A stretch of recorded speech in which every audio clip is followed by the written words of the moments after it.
Ok, muy buenas noches. El día de hoy, 11 de noviembre del 2020, vamos a dar inicio a la clase de auditoría financiera número 1, para lo cual vamos a dar por presentar el sílabus, en la cual comprende, estamos en la unidad 2, normas internacionales de auditoría. Las capacidades son: conoce, establece y desarrolla las normas internacionales de auditoría. En esta unidad nos compete que hablemos sobre las NIAs, las normas internacionales de auditoría. Para lo cual la quinta semana, que es esta semana, nos piden que hablemos sobre los principios y responsabilidades globales, que comprende la NIA 200 a la 299. En la unidad o la semana 6 hablaremos sobre la planificación de riesgos y respuestas, que comprende las NIAs de la 300 a la 499. Y tenemos la semana 7, que hablamos sobre la evidencia de auditoría, que hablamos de la NIA 500 a la 599. La semana 8, que hablemos de la utilización del trabajo de otros, NIA 600 a la 620. La semana 9, que finalmente son las NIAs 700 a 720 y las NIAs de la 800 a la 810, incluyendo la NIC 1, es sobre las conclusiones e informes de la auditoría y las consideraciones especiales. Eso es lo que va a involucrar esta unidad número 2. Para el día de hoy vamos a hablar sobre la NIA 200 a la 299. No sin antes siempre recordar sobre el proceso de auditoría financiera. Dentro de este proceso de auditoría financiera se involucran las normas internacionales de auditoría. En estas normas internacionales de auditoría se involucran las fases o etapas del proceso de auditoría. En este caso tenemos que son 3, que es la fase de planeamiento, la fase de ejecución y la fase del informe. En cada una de estas fases es que intervienen estas normas internacionales de auditoría. De alguna u otra manera impactan al momento de que el auditor va realizando su trabajo, porque conforme vamos a ver, tiene varias partes la auditoría y tiene varias fases, que son estas 3, y en cada una de ellas, tanto en planeamiento como en ejecución e informe, las NIAs, las normas internacionales, participan permanentemente en el trabajo del auditor. Entonces, también es cierto y tenemos que saber que las NIAs ya finalmente son normas internacionales de auditoría que se ha tomado mucho trabajo, muchos años, uniformizarlas a nivel internacional. Para lo cual, parece que no estoy compartiendo. A ver, un minuto.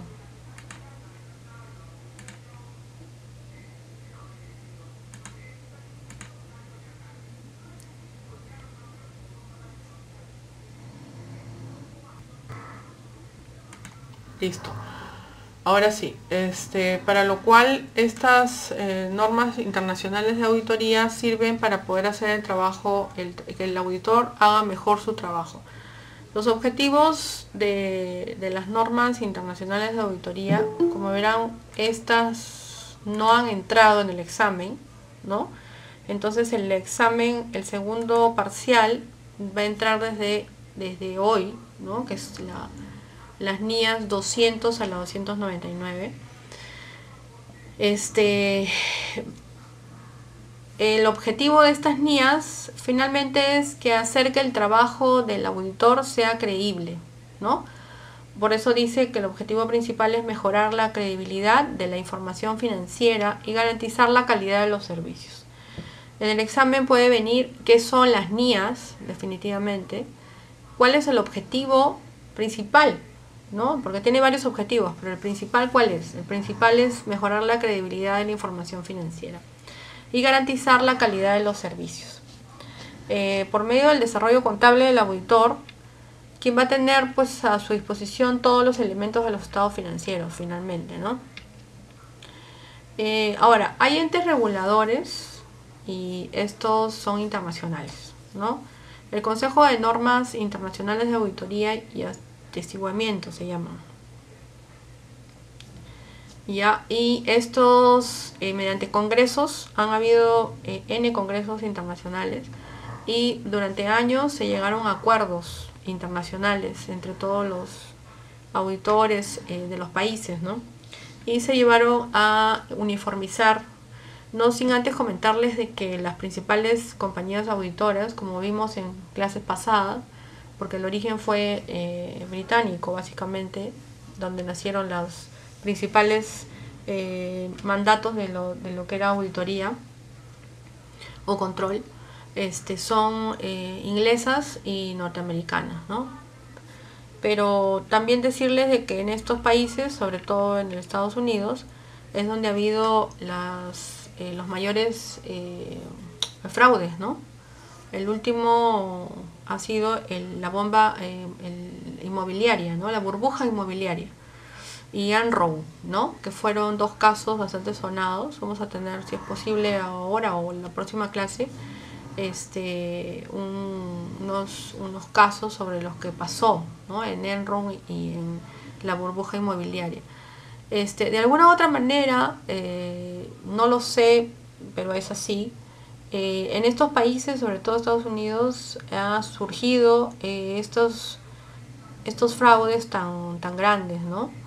Y uno de ellos, que es Enron, tuvo que ver con una empresa auditora, ¿no?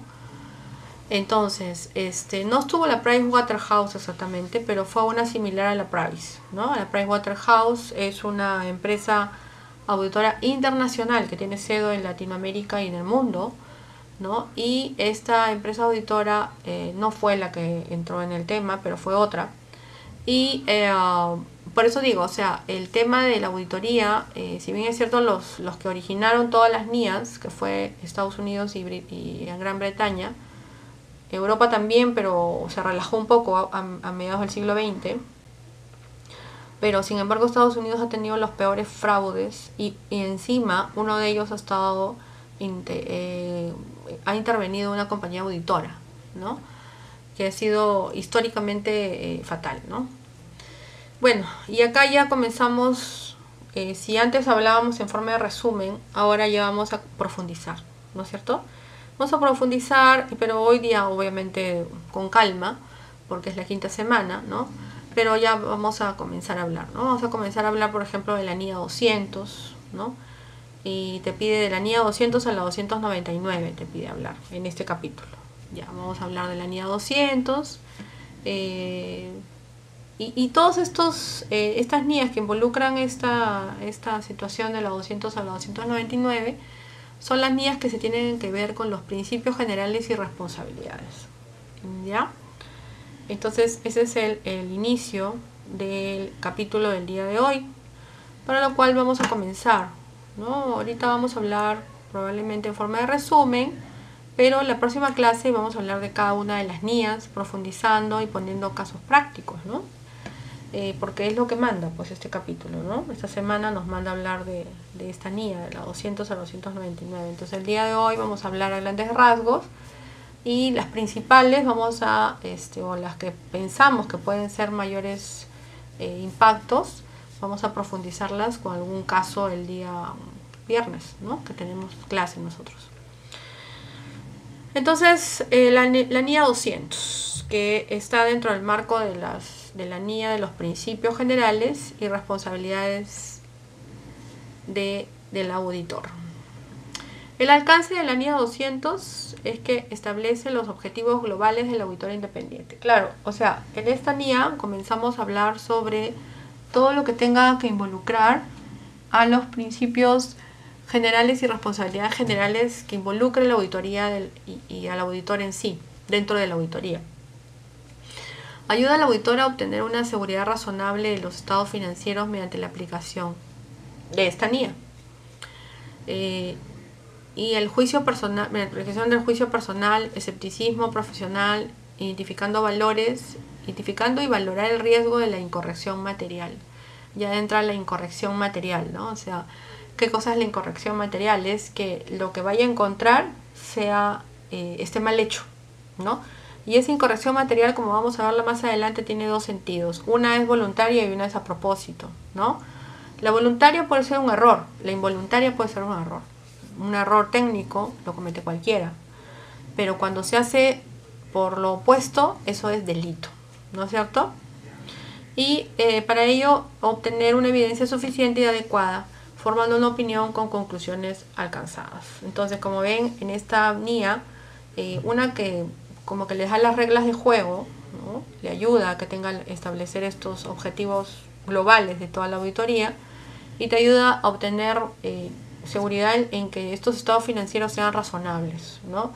Y aplicando juicio profesional, identificando riesgos y valorando el material, la información que te da y sacando los juicios si son errores voluntarios o involuntarios.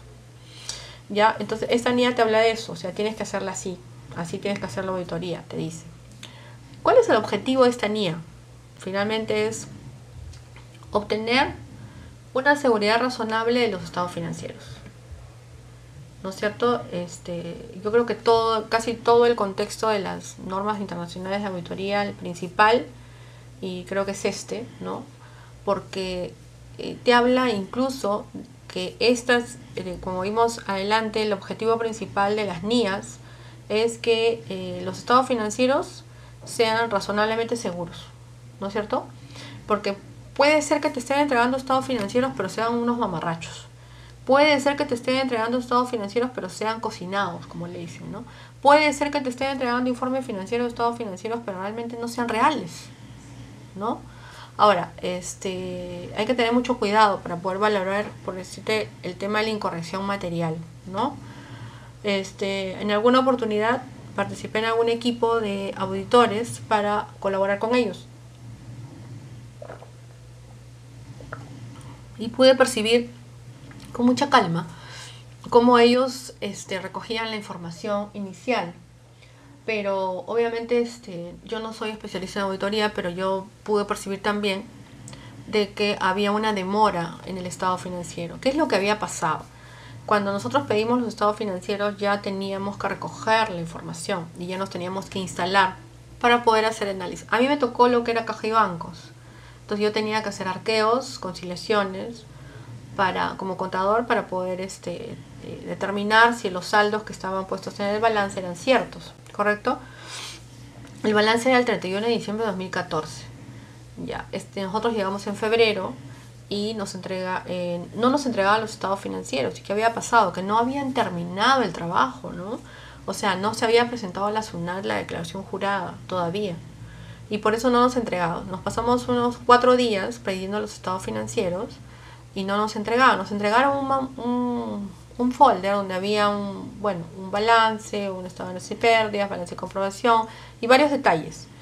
Pero cuando pedimos el documento en la cual para verificar que esto estaba declarado en la SUNAT, antiguamente, en 2014 tú también lo podías ver en la SUNAT si estaba declarado, salvo que tuvieras la clave, no nos lo dieron.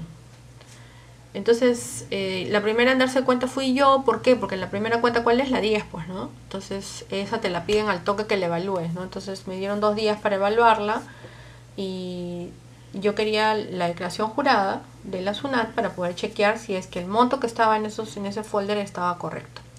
Pero no fue así, no me lo dieron. Entonces, pasó 2 días, 3 días, 4 días, nada. Al 4.º día tuve que informar, ¿no? Al auditor general y decirle, auditor, no me dan el documento y no tengo cómo corroborar. Entonces en ese momento fue que tuvimos que aplicar, ¿no? las normas y informar al directorio, al director en ese momento. Era una entidad del Estado, estábamos en una auditoría de una entidad del Estado. Y entonces ahí es donde prevalecen las NIAs, ¿no? Porque las normas internacionales de auditoría son las que ayudan al auditor a desarrollar su trabajo, ¿no? ¿Qué dice la NIA 200? Obtener una seguridad razonable en los estados financieros, te dice. O sea, yo no podía obtener una seguridad razonable de la cuenta 10 porque simplemente no tenía con qué comparar, ¿no? Entonces ahí es donde vienen los problemas, pues. Y las normas internacionales de auditoría, aparte de las NAUS y las NAGAS, son las que finalmente te ponen la cereza de la torta, ¿no? nosotros tenemos que hacer finalmente a nivel de privado y público de acuerdo a estas normas. Y ahí fue donde el auditor invoca las normas internacionales de auditoría y simplemente presenta un informe. Levanta la información y comienza a seguir presentando. A los 2 días se acerca la contadora y nos presenta la declaración jurada. Pero el auditor ya había pasado por esa parte, ¿no? Y tuvo que informar que la declaración jurada recién había sido presentada. Y eso va en contra, pues, ¿no? Eso va en contra de todas maneras, porque ya había pasado el vencimiento, ya estábamos marzo, mediados de abril, una cosa así. Nosotros llegamos más o menos la primera semana, en marzo llegamos. Y la primera semana de abril, los últimos días de marzo, ya ellos tenían que haber presentado. Entonces, el objetivo principal de esta NIA, como vemos, es obtener una seguridad razonable de los estados financieros, permitir al auditor expresar una opinión de todos los aspectos materiales. O sea, nosotros tenemos que levantar la información, según esta NIA, y expresar toda una opinión sobre lo que hemos recogido, ¿no? De toda esta información. Esta emisión de este informe sobre los estados financieros y el cumplimiento de los requerimientos de la comunicación contenidos en las NIAs.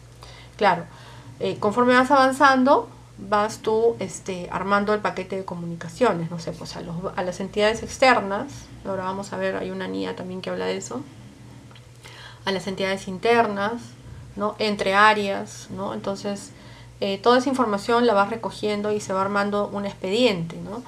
Y esa información es la que finalmente va a estar en el informe de auditoría. Claro, esta es la NIA 200, donde el día viernes vamos a tocarla, porque para mí es la NIA de entrada, como le llamo yo, ¿no? Y vamos a tener un caso de la NIA 200. Y vamos a ver, estamos tocando acá algunas que probablemente también las veamos ese día, ¿no? La NIA 210, por ejemplo, ¿no? Seguimos en las NIAs de principios generales y responsabilidades, ¿no? Que comienza en la 200. La NIA 210 se llama Acuerdos de los términos de los encargos de auditoría, del encargo de auditoría. Su alcance de esta NIA 210 es que la responsabilidad del auditor para acordar auditorías a desarrollar con la administración o gobierno corporativo. El auditor es el único responsable para poder realizar auditorías financieras, ¿no?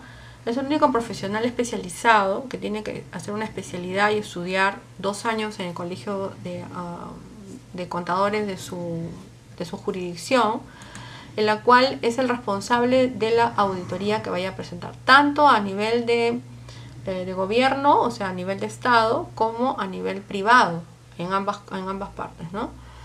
Eso son lo que habla esta NIA, de la responsabilidad del auditor. Las definiciones son, bueno, presenta una carta de compromiso, ¿no? El auditor, y las precondiciones de la auditoría, ¿ya? ¿Cuál es el objetivo de esta NIA, de la 210? El auditor debe aceptar o continuar una auditoría, siempre y cuando se haya acordado la premisa sobre la auditoría por realizar, teniendo en cuenta el entendimiento por parte de y la administración, ¿no? Siempre cuando, por ejemplo, en el Estado, nosotros acá, bueno, en este país, Perú, vimos 3.423 entidades del Estado hasta hace 2 años, ahora no sé si hay inventado más. Y se tiene una cantidad de sociedades auditoras en el país. Y cada año se hacen auditorías financieras a estas entidades del Estado. La Contraloría General de la República hace una convocatoria a todas las sociedades auditoras que se inscriban en la Contraloría General de la República para que realicen las auditorías, porque obviamente esas son auditorías posteriores, ¿no es cierto? Y se hacen auditorías financieras posteriores a todas las entidades del Estado. Ahora, ¿y por qué? Me podrían preguntar, ¿pero por qué se hace de esa forma? Porque la Contraloría General de la República no tiene la capacidad suficiente para poder cubrir y auditar a tantas empresas tantas empresas del Estado, una, y dos, de que la Contraloría no podría ser juez y parte, ¿ya? ¿Por qué? Porque la Contraloría tiene que auditar mediante un tercero al Estado para que sea una voz independiente, ¿no? Porque yo voy a auditar al Estado ahí nos podríamos tapar las cosas, ¿no es cierto? Entonces, aplicando entonces las normas internacionales de auditoría, donde hay independencia, ¿no?, de criterio, y como vemos, ¿no?, como hemos visto las facultades del auditor, entonces eso hace que, bueno, pues esta forma de auditar sea la más objetiva, ¿no? Ahora, esto pasa todos los años a fin de año, ¿ya? Entonces tenemos que termina el periodo fiscal y se van apareciendo en las entidades del Estado donde van trabajando las compañías auditoras que ganaron, ¿no? Porque se hace una convocatoria nacional, ¿no? Que ganaron, no sé, pues mi compañía auditora ganó, no sé, pues la auditoría de la Municipalidad de Iquitos, etcétera, ¿no? De todo el país, el Hospital del Niño, y se audita, pues es una auditoría financiera posterior. Se llega con el equipo de auditoría y entonces ahí es donde el auditor tiene que aplicar la NIA 210, porque o aceptas la convocatoria que has ganado, ¿no? O continúas o no la auditoría, ¿no? Porque puedes no aceptarlo, ¿no? También, porque las condiciones no son convenientes para tu sociedad auditora, porque los términos monetarios no son los adecuados, porque los viáticos no te cubren, porque los costos no sé, etcétera, ¿no? Esta es la NIA 210, ¿ya? A través de esta NIA se proporcionan las bases sobre las acciones que el auditor debe tomar en el momento que existan modificaciones en términos pactados por parte de la administración con relación del trabajo de auditoría. Es indispensable que el auditor presente la carta de compromiso, donde informa sobre su trabajo y aclara las responsabilidades. Claro, ¿qué pasa? Que en el Estado, por ejemplo, tú te puedes ir a la Municipalidad de Iquitos, pero cuando tú llegas allá la situación es diferente, pues, ¿no? Porque, no sé, pues de repente no hay un espacio, no tienes dónde estar para realizar tu trabajo, porque la auditoría tienes que tener un espacio para que tú puedas realizar el trabajo en condiciones óptimas, ¿no? Claro, no es lo mismo, pero por lo menos una oficina, ¿no? ¿Ya? Los requerimientos son los siguientes. 1. El cumplimiento de las condiciones previas a la auditoría. 2. Acuerdos de los términos del encargo de la auditoría. 3. Auditorías recurrentes. Y 4. Modificaciones de los términos del encargo de la auditoría. Claro, o sea, nosotros tenemos, antes de empezar la auditoría, aclarar estos 4 puntos según esta NIA para que podamos continuar o no con la auditoría. Listo, como les vuelvo a repetir, estamos pasando, estamos en la NIA principales acá está, principios generales y responsabilidades, ¿no? Ahí estamos, en esas NIAs. Y vamos a hablar sobre algunas de las NIAs, no todas, para que después el día viernes tengamos ya casos prácticos de estas NIAs. Tenemos a la NIA 220, donde esta NIA habla sobre el control de calidad en una auditoría. Esta se ocupa de las responsabilidades que tiene el auditor, el revisor, con respecto a los procedimientos de control de calidad de una auditoría de los estados financieros. El objetivo del auditor es implementar estos procedimientos de control de calidad al momento que ejecuten el trabajo. Y tiene que haber una seguridad razonable para que la auditoría cumpla estas normas y los requerimientos legales, ¿no?, pertinentes. El informe emitido por el auditor tiene que ser adecuado y en función de las circunstancias. Lo que se quiere hacer con esta NIA es que al momento de realizar el trabajo, esto se realice con una alta calidad y la información que se recoja y los métodos con que se utilicen para poder recoger esta información, evaluarla, pase por un filtro de calidad, ¿no? Porque no se puede simplemente recoger por recoger la información. Eso es lo que te habla la NIA 220. Después tenemos a la NIA 230, ¿no?, que te va hablando sobre la documentación de la auditoría. La NIA 230 tiene el objetivo de proporcionar la evidencia suficiente para que la auditoría que se planificó y ejecutó según se hagan los lineamientos, según los lineamientos de las NIAs, ¿no? El otro objetivo es preparar oportunamente la documentación, ¿no? Porque pasa de que tú vas buscando la información, pero al momento que vas buscándola no te dice exactamente y no te muestra la evidencia, ¿no?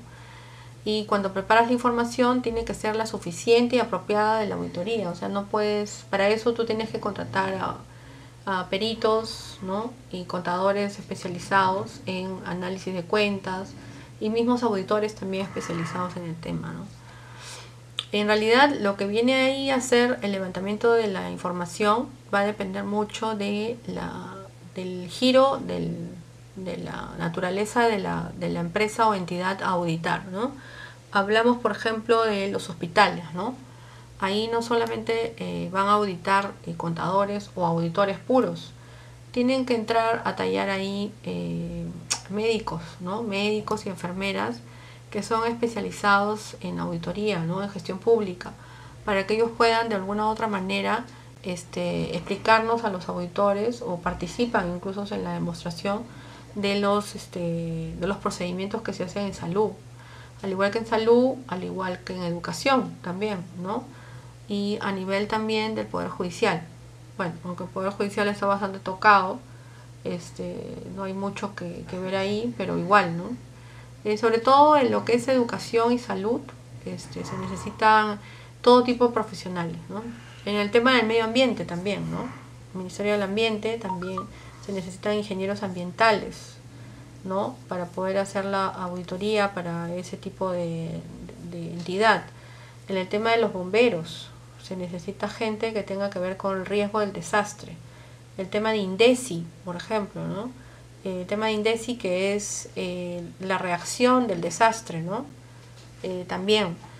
Pero también hay especialistas en riesgo de la prevención del desastre, ¿no? Por ejemplo, el tema de evaluación de riesgos tiene dos etapas: la etapa de la prevención y la etapa de la reacción.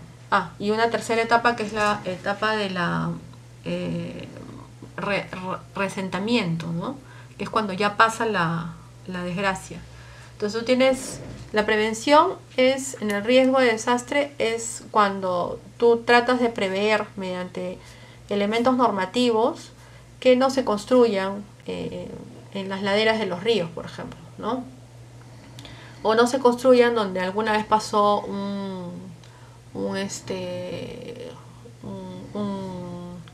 bueno, acá se llaman huaicos, ¿no? O no se construyan en alguna cuestión peligrosa cuando acá para volverlo a construir ahí. Esa es la prevención. O sea que antes de eso, mediante los presupuestos públicos y las municipalidades,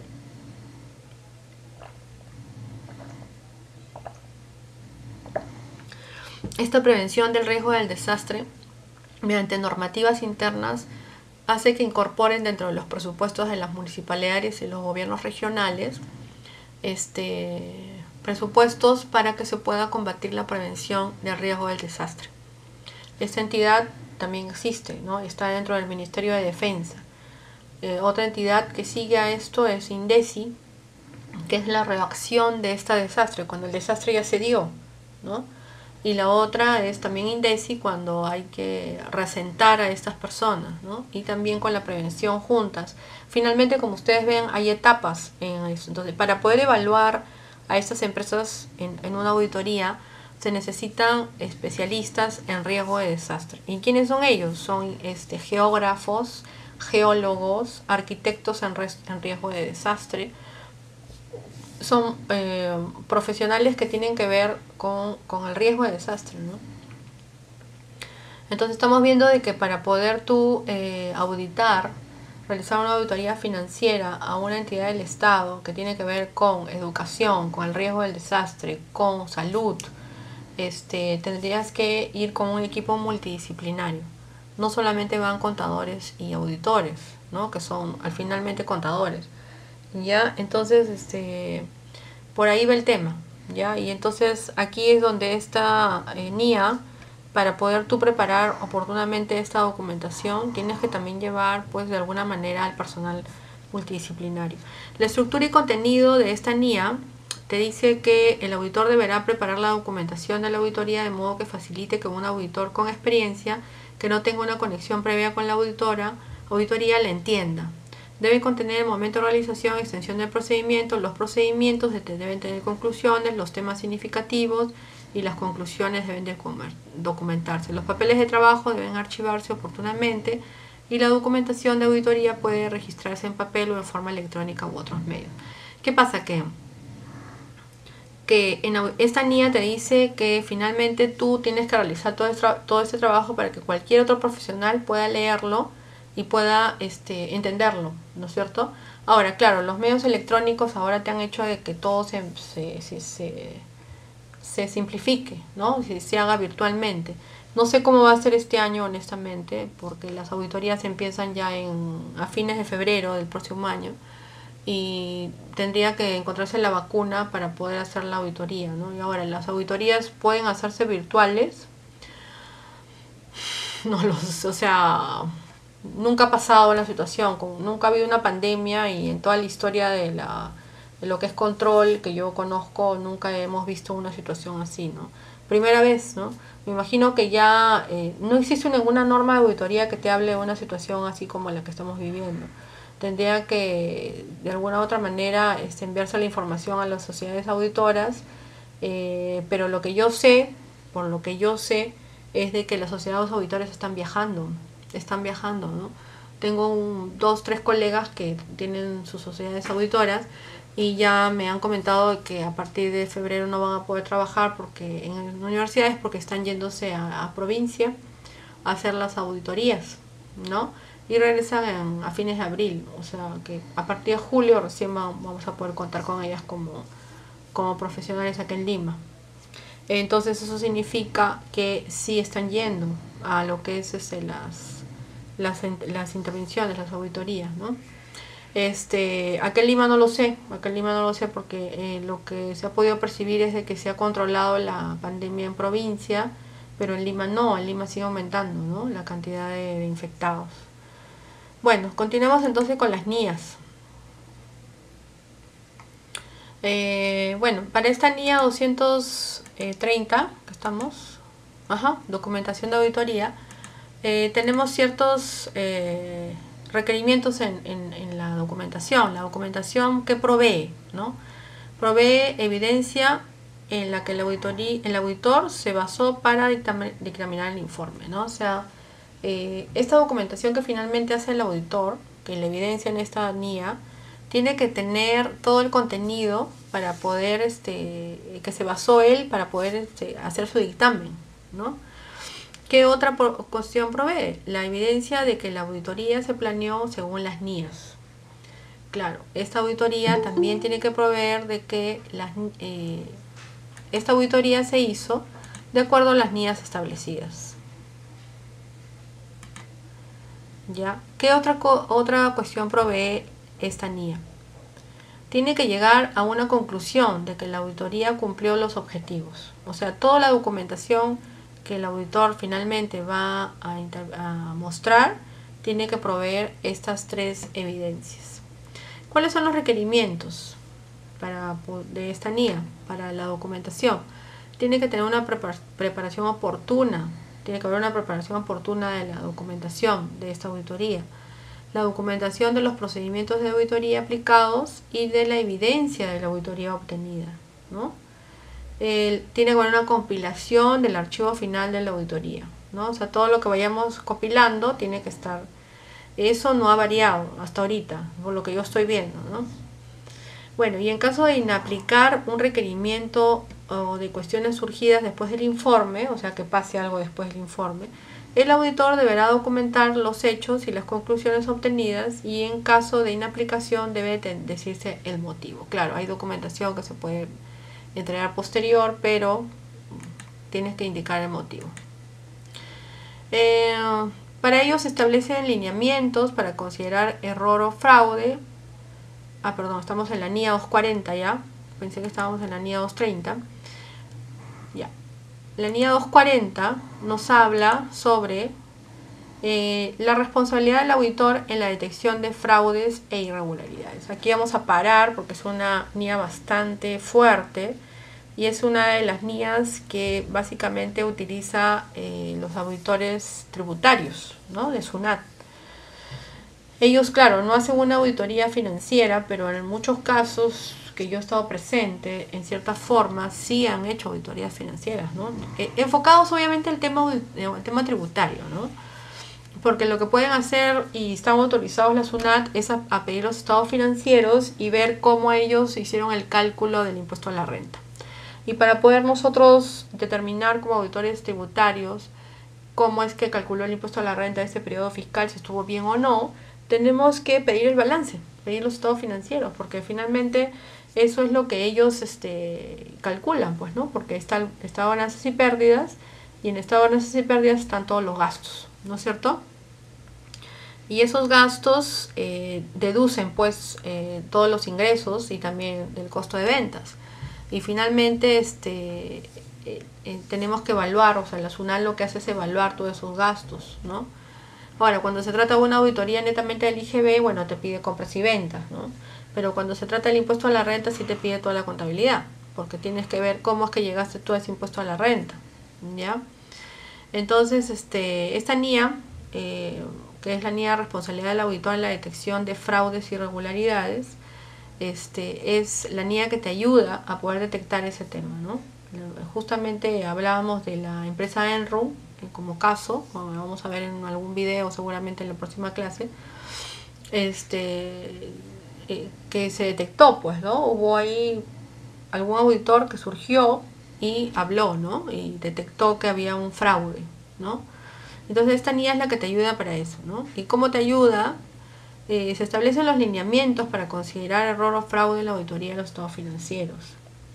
Los estados financieros son auditados para tener una mayor confiabilidad. Y las posibles causas de que los estados financieros estén errados pueden ser por fraude o por errores, ¿no? Dice, o ciertos actos ilegales. Con los resultados arrojados, el auditor debe considerar el riesgo en la presentación errónea y la importancia relativa en los estados financieros.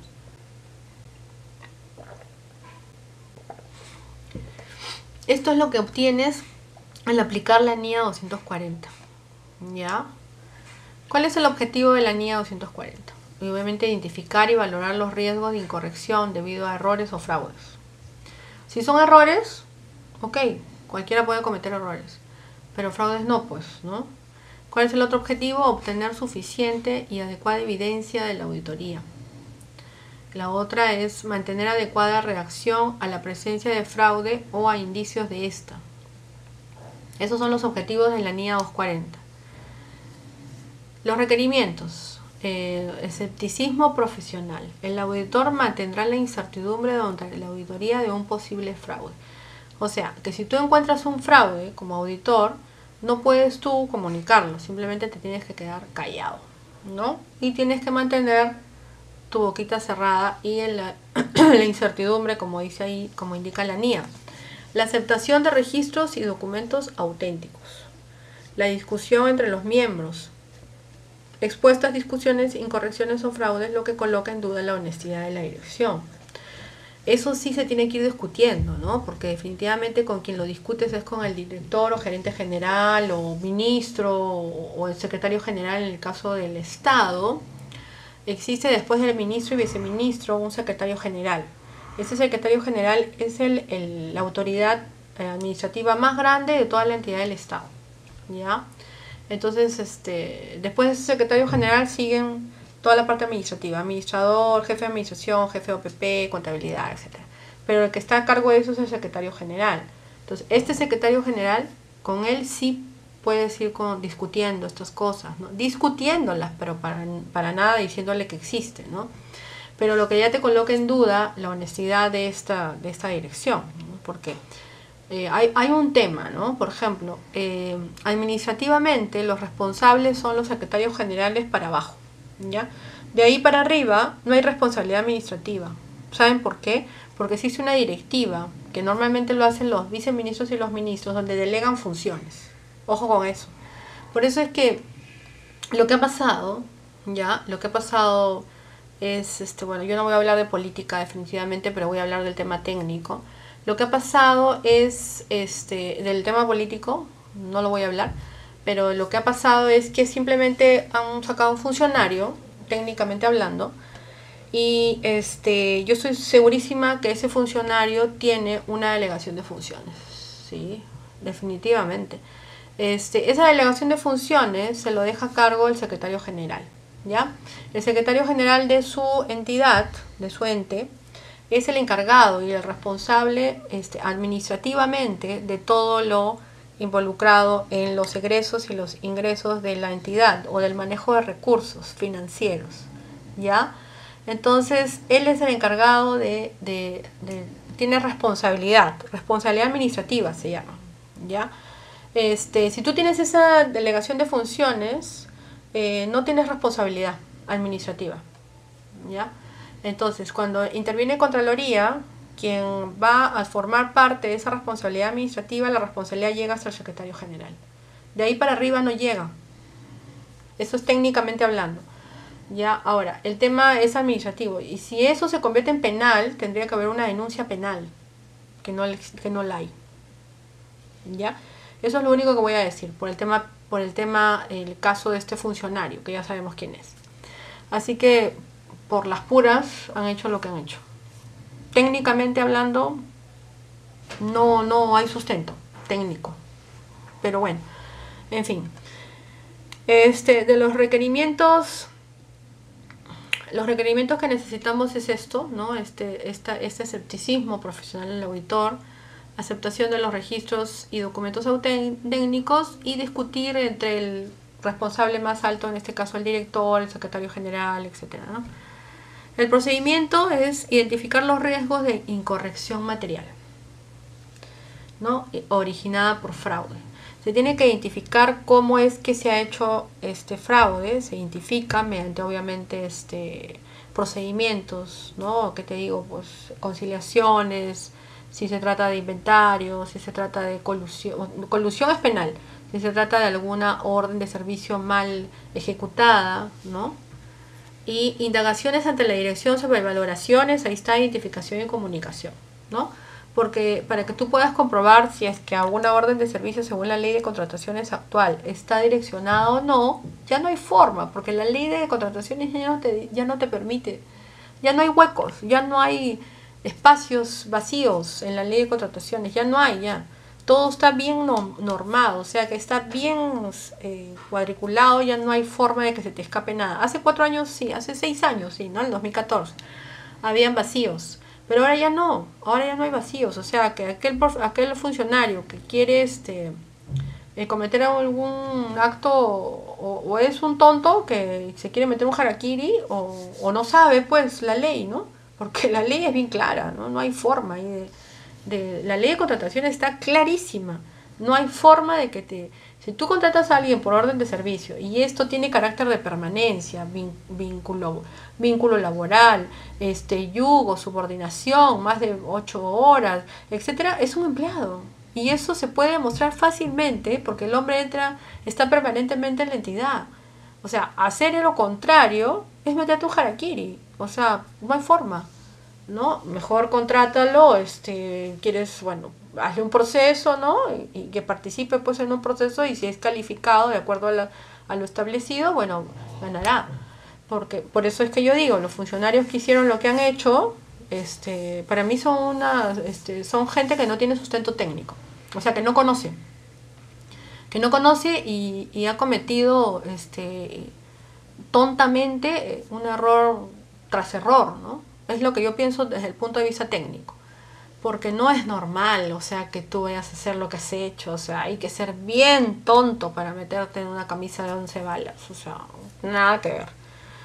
Ya, así que eso sería en la NIA número 240. Y bueno, ahora vamos a hablar sobre fraude y error. A ver, ahí hablábamos, ¿no? Esta NIA 240. A ver, ¿qué te mide, no? Te mide el fraude y te mide el error. El error, ¿qué es un error? Pregunta del examen, ¿ah? Ojo, estamos en la quinta unidad, perdón, en la quinta semana Esto va a venir en el examen, que entra la semana 5, la semana 6 y la semana 7. Ojo, cuidado. ¿Qué es un error? ¿Qué es un fraude? Error son las equivocaciones no intencionales que se reflejan en los estados financieros, incluyendo la omisión de una cantidad monetaria no registrada o una revelación de una operación. Entonces, el error son equivocaciones no intencionales que hay en los estados financieros, que puede ser por omisión o porque no revelaste la operación. No la revelaste, es revelar, en contabilidad significa reflejar, ¿no? Revelar la operación. Eso es un error. ¿Qué es un fraude? Actos intencionales por parte de individuos que son partícipes en la alteración de los estados financieros para obtener ventajas o beneficios de manera ilegal. ¿Ok? ¿Qué es fraude? ¿Qué es error? Pregunta del examen. Listo. Y ahora sí, ya nos vamos a la NIA 250, ¿no? Que seguimos en la NIA, en el rubro número 1, que son los principios generales, ¿no? La NIA 250, que te habla de la consideración de leyes y reglamentos en una auditoría. La NIA 250 trata de la responsabilidad que tiene el auditor de considerar las disposiciones legales y reglamentarias en las auditorías de los estados financieros. Tiene por finalidad facilitar al auditor identificar las incorrecciones materiales en los estados financieros. Incorrecciones materiales fue lo que vimos en la NIA 240, ¿no? Si es que encuentras un error o un fraude. Esas son las incorrecciones, son lo que tienes que saber valorarlas, ¿no? En la NIA 250 también te dice que el auditor es responsable de la obtención de una seguridad razonable de que los estados financieros están libres de incorrecciones debido a fraudes o error. Claro, o sea, tú puedes presumir, pero no puedes aseverar lo contrario mientras no esté demostrado, ¿no es cierto? El reo no es reo hasta que se lo demuestran. La culpabilidad. Ojo con eso. Ya. El incumplimiento que puede implicar a conductas orientadas a ocultar información. Esto es otro tema, ¿no? El incumplimiento que puede implicar a conductas orientadas a ocultar información. Y ahí viene la colusión, la falsificación, la omisión o la elusión. La colusión. La colusión es, en el Estado, tú te coludes con alguien, ¿no? Te coludes, no sé, pues yo soy el ministro de Educación y me coludo con el jefe de administración y este jefe, y le digo, ¿no? De frente que contrate a fulano de tal. Y me coludo. Ahora, ¿cómo esto es penal? Esto hay colusión simple y colusión agravada en nuestro código penal. Ahora, para ambas colusiones, la simple y la agravada, en el Estado te pueden iniciar un proceso penal, sí, como funcionaria te lo pueden iniciar, claro que sí, ¿no? Y tú tienes que obviamente defenderte. Ahora, ¿cómo demuestra los personajes, ¿no?, que acusan de colusión que existe la colusión? Ya, para demostrar, según el Código Penal, tiene que existir correos electrónicos, llamadas por WhatsApp, donde diga, yo, ministra de Educación, le diga a este jefe de administración, contrata a fulano de tal. Y me tengo que ver evidencias tales como que yo haya tenido conversaciones telefónicas o físicas, y me haya sentado con esa persona y le haya dicho, por mandato, ejecuta eso. O sea, yo me coludí con esa persona, ¿no es cierto? Al no tener eso, no hay evidencias de cómo comprobar de que ese personaje grande se coludió para poder contratar a ese tercero. Esa es colusión. Ya, ahora, la colusión está de moda, ¿no? Porque justamente en el Estado es una cuestión usual que lo hagan los altos funcionarios y te coludes y todo eso. Pero hay un problema, que al momento que tú acusas, ¿no?, sobre esta gran orden, ¿no?, que puede tener 10 meses, pueden llegar otros técnicos que no están metidos en la colusión, ¿ya? Y de repente acusan de la colusión y encuentras que esa orden tiene, no sé, pues 8 meses y tú tienes un pedazo de ese presupuesto que ejecutar. Una orden más, 2 órdenes más. Y tú no sabes nada absolutamente de lo que pasó pues hace 10 meses, ¿no? Y bueno, a alguien se le ocurre acusar por colusión y al momento que te meten a todo el paquete, desde el primer administrador hasta el último, desde la primera logística hasta la última logística, ¿no? Y obviamente el secretario general. Entonces al final termina un paquete de 10 personas, ¿no?, metidas en una acusación por colusión. Y realmente, ¿quiénes hacen la colusión? Normalmente son las personas que son superiores, o sea, ministros, viceministros, que son los que ordenan, ¿no? Tienen poder de decisión que fulano o sutano vaya contratado, pues, ¿no? O con una orden de servicio. Entonces, eso es grave porque, por un lado, estás coludiéndote para que ejecutes a gente que no está capacitada, y por otro lado estás acusando a gente inocente, ¿no es cierto?, que no tiene nada que ver en tu colusión, pero sin embargo estás metidos en procesos penales, ¿no? Y quienes deberían estar en los procesos penales no están, porque existe esa delegación de funciones que hablamos hace rato, ¿no? Estamos de cabeza, ¿no? Técnicamente hablando estamos de cabeza. Finalmente terminan siendo acusados técnicos, administradores, especialistas en logísticas que estuvieron estuvieron y no estuvieron, ¿no? Y los que deben estar acusados, que ni siquiera son los grandazos, sino que son los medianos, y eso sí se coludieron, no tienes cómo demostrarle la colusión, ¿no? Ahorita, bueno, se habla de, no sé, pues videos, etcétera, pero no. Eso para mí no es evidencia, tengo una evidencia física. Y según el Código Penal dice, bien claro, tiene que haber, el mandato tiene que decir ahí. Entonces, no hay nada, ¿ya? De este personaje, no hay nada. Ese es el tema de la colusión. La falsificación, bueno, obviamente falsificar documentos, omisión es no presentarlo y elusión es evadir, ¿ya? Esta parte es bien importante, vamos a ver qué podemos traer para el día viernes, porque está bien interesante, como vemos las NIAs. Y por último tenemos a la NIA 265, porque creo que ya los cansé con tantas NIAs, que se llaman las comunicaciones de debilidades del control interno, ¿no? Bueno, tenemos la NIA 260. Vamos a dejarlos ahí porque en verdad es bastante información. Y vamos a continuar el día viernes, ¿no? Porque ya vamos a tratar de poner un video chiquito para poder hablar sobre... El día viernes vamos a culminar con la NIA 265, que se llama las comunicaciones de debilidades del control interno. La NIA 260, bueno, está al revés, comunicación con el gobierno corporativo. Y todas estas deficiencias que existen en las comunicaciones, ¿no? O sea... el auditor tiene mucha responsabilidad para poder comunicar adecuadamente al gobierno, ¿no?, y a las entidades, ¿no?